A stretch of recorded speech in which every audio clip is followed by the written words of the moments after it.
Ay mga kasama po sa hanap buhay, ngayon po ay Friday. Narito po ako ngayon po sa Padre Garcia, Batangas, dito po sa capital na pamilya ng mga ayaw. Kasalukuyan po ako narito sa mga quality, sa mga alagayang baka. Yan, tingnan po ninyo, ang lalaki po. Ito po ay mga pambreed po ito, mga ganado ride. Tingnan po ninyo. Ang presyo po nito ay humihigit sa 100,000. May pumapalo pa po ng 150,000. Yun ho ay mga pambreed naman ho yan, kaya mamahalain, mga quality.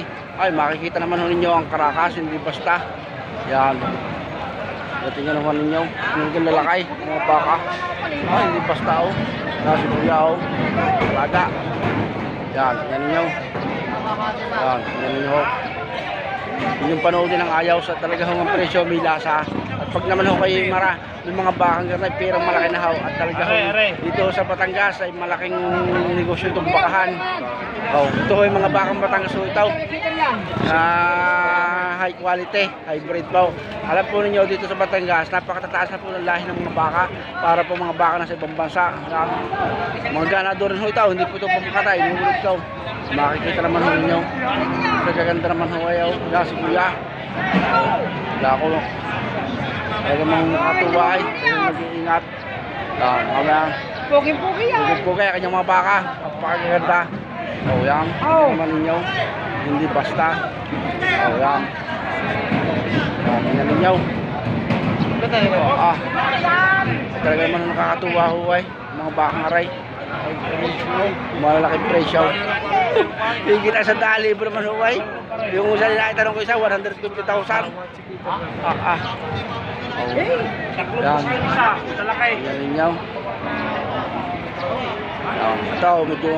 Ito kuya magkano ang iyong gartay. Yan. Yan ninyo. Nakatuwa huway. Nakatuwa naman ho. Yan ninyo. Dito muna tayo sa mga quality ng baka. Ayan. Basta huway. Birang malaki ho, birang malaki. Ang mga bakang ito, hindi basta.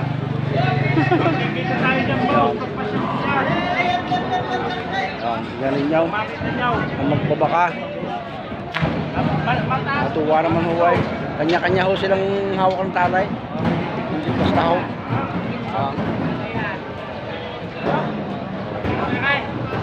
Ang ganda ho. Papanood naman ninyo eh. Tingnan ninyo.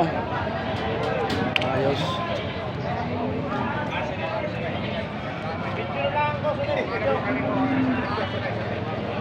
Sige ho mga kasama.